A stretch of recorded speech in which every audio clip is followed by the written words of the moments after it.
Hi everyone, welcome to English A to Z with Suminda channel. අද මම ඔයගොල්ලන්ට අරගෙන ආපු පාඩම කෙටිම වාක්‍යයක් ගොඩනගා ගන්නේ කොහොමද කියලා. හොඳට මතක තියාගන්න මේ පාඩම පළමු පාඩම හා සම්බන්ධයි. මම කියවනේ පියවරෙන් පියවර පාඩම් අරගෙන එනවා කියලා. ඕනෑම කෙනෙකුට හොඳ ඉංග්‍රීසි දැනුමක් ඇති කරගන්නවා නම් මේ පාඩම් මාලාව බැලුවා නම් පරිපූර්ණ ඉංග්‍රීසි දැනුමක් ඇති කරගන්න පුළුවන්. පළවෙනි පාඩමෙන් මම කියලා දුන්නේ prepositions පිළිබඳව. ඉංග්‍රීසි භාෂාවෙහි අත්තිවාරම වගේ පවතින subject එකක් තෝරගන්න prepositions පිළිබඳව. අද මේ prepositions වලට ගැලපෙන විදිහට අපි කොහොමද verb එකක් යොදාගන්නේ කියලා ඉගෙන ගන්නයි යන්නේ. simple present tense වාක්‍ය රටාවට අනුවයි අපි ඉගෙන ගන්න. හොඳට මතක තියාගන්න simple present tense කියන්නේ සරල වර්තමාන කාලයට. මේ සරල වර්තමාන කාලයේ මූලික කොටස ඔයගොල්ලන්ට අද කියලා දෙන්නේ. සබ්ජෙක්ට් එකක් සහ verb එකක් භාවිතා කරන විදිහ.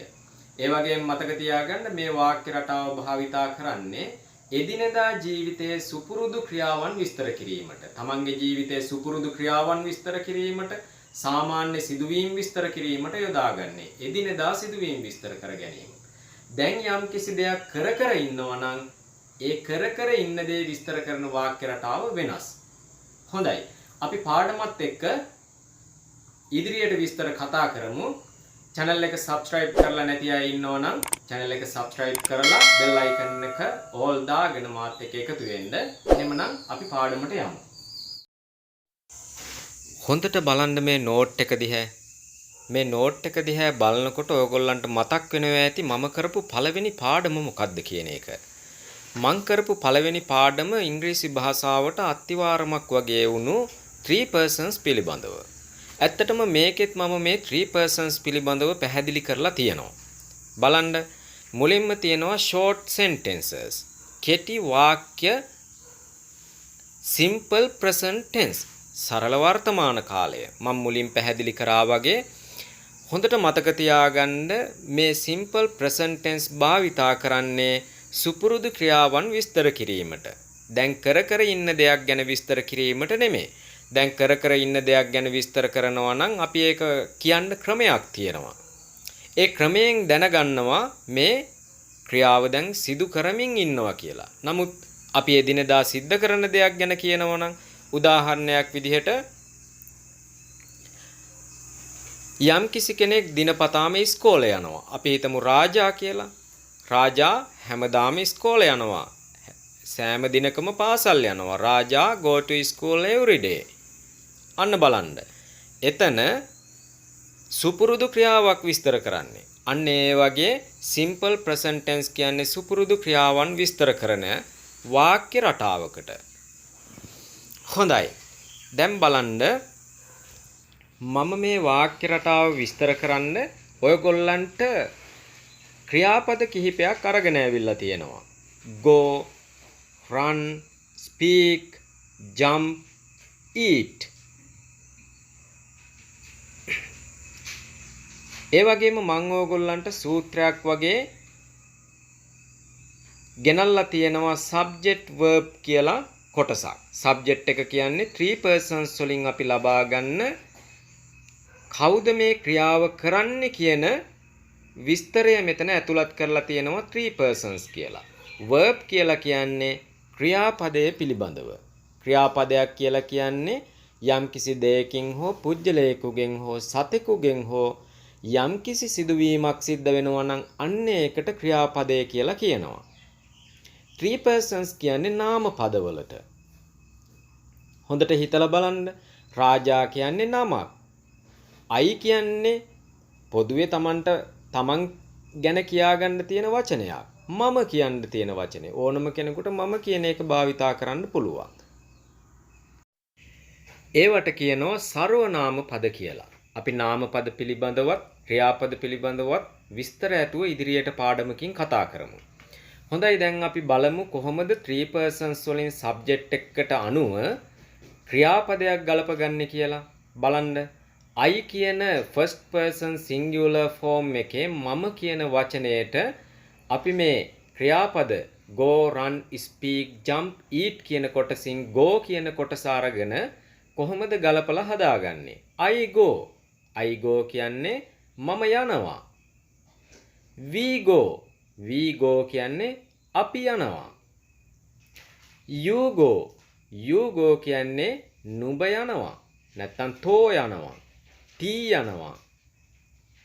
මේ හැම එකක්ම ගැලපෙනවා. ඔයා යනවා. ඒ වගේ මේකේ plural form එක you go. නුඹලා යනවා.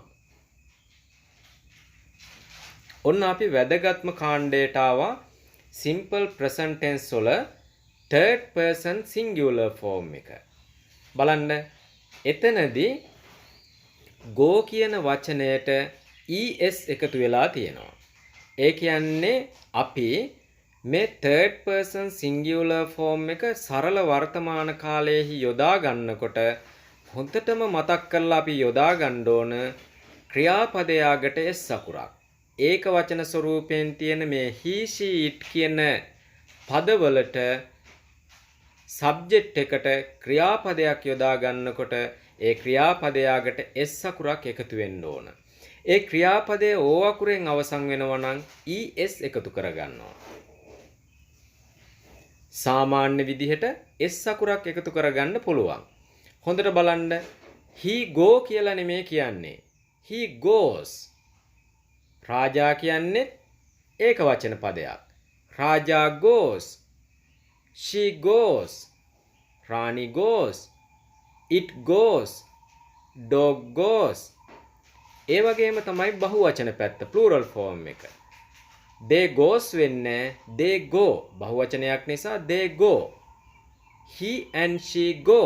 අන්න he and she දෙන්නෙක් නිසා බහුවචන he and she go. dog and cat go.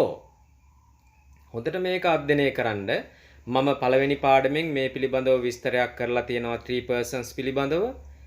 ඒ පිළිබඳවත් අධ්‍යයනය කරන්න. දැන් අපි ක්‍රියාපද එකතු කරගෙන බලමු. ඊළඟට run කියන verb එක. I run. We run. You run. You run. He runs. එතනදී s අකුරක් එකතු වෙන්න ඕන.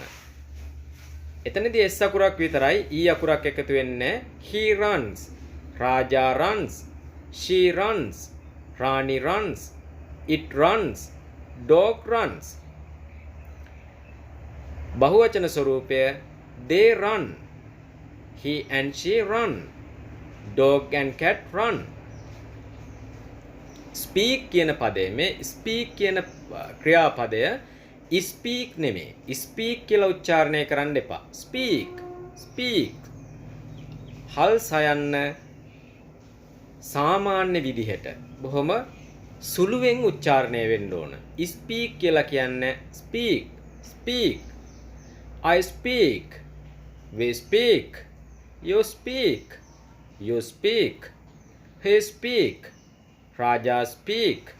She speak. Rani speak. දැන් මෙතන බලන්න he speak, Raja speak, she speak, Rani speak. මෙන්න මේ කොටස වැරදි. අපි මේ කියන්න ඕන කොහොමද? he speaks. Raja speaks.